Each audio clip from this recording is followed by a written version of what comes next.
lagi di episode Tentang isi kandungan Al-Quran, bagaimana seorang guru harus bersikap menghadapi para muridnya, atau bagaimana seorang guru menghadapi para pengikutnya, seperti tercantum dalam surat Al-Anbiya ayat 87-88 tentang perjuangan dakwah Nabi Yunus.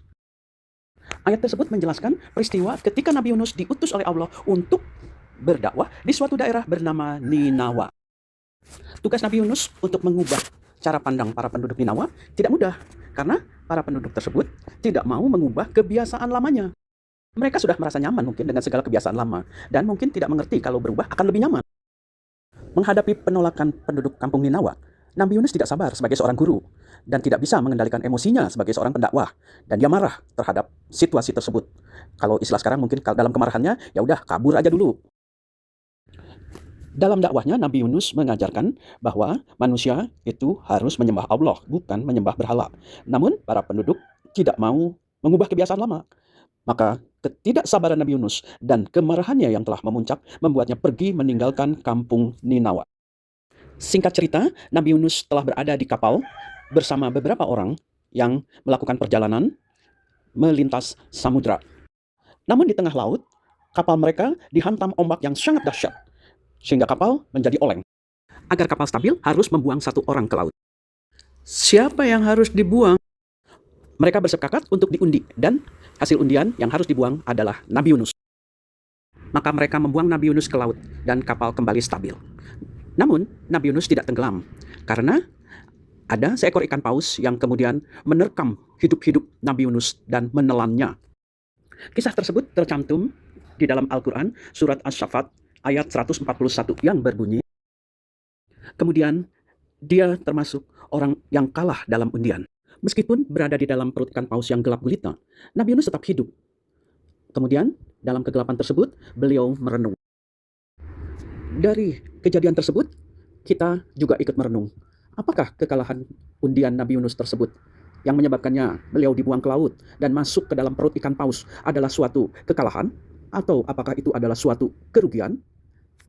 Namun pastinya kita percaya bahwa Allah pasti ada maksud yang tidak diketahui oleh manusia. Oleh karena itu, Nabi Yunus tidak menyesalinya, tetapi Nabi Yunus bahkan bertobat. Dari kejadian tersebut, Nabi Yunus berpikir bahwa Allah tidak menghendaki utusannya lari dari tanggung jawab. Oleh karena itulah, beliau diselamatkan dan masuk dalam perut ikan paus. Dalam kegelapan tersebutlah timbul secercah cahaya bahwa tugasnya belum selesai.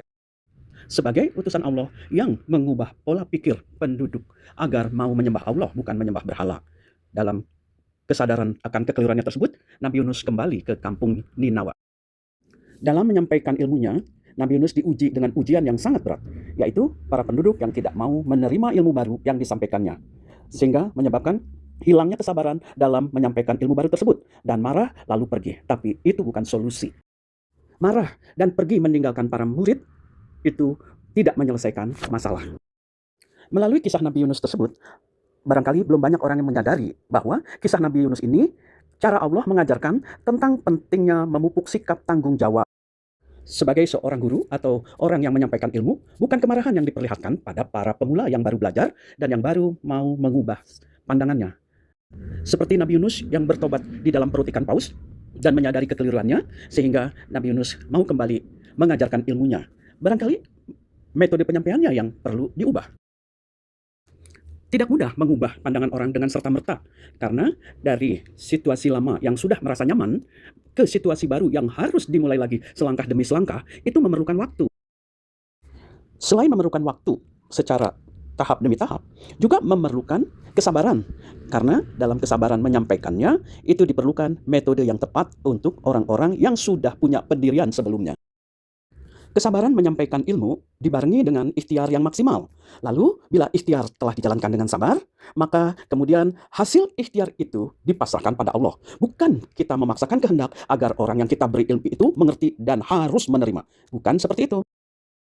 Sebab, tugas guru hanya terbatas pada berusaha menyampaikan dengan kemampuan ilmu yang dimilikinya. Bukan membuat muridnya paham atau tidak juga memintarkan murid.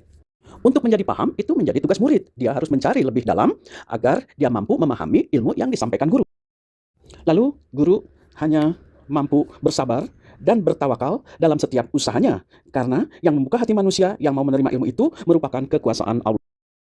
Seberapapun hebatnya ilmu seorang guru, dan seberapapun kerasnya usaha seorang guru agar muridnya paham, bila tidak diimbangi oleh usaha murid untuk memahami yang disampaikan guru, maka kemungkinan guru akan bersikap seperti Nabi Yunus, marah atau guru diam saja. Padahal Nabi Yunus kemudian bertobat dan kembali berdakwah. Tugas guru menyampaikan ilmu dengan benar. Tugas murid mempelajari sampai paham. Barangkali perjuangan dakwah Nabi Yunus yang tercantum dalam surat Al-Anbiya diperuntukkan pada para guru untuk dipahami. Maka jangan sampai masuk perut ikan paus dulu baru menyadari kekeliruan. Dan bertobat, karena jalan dakwah itu berliku dan tidak mudah.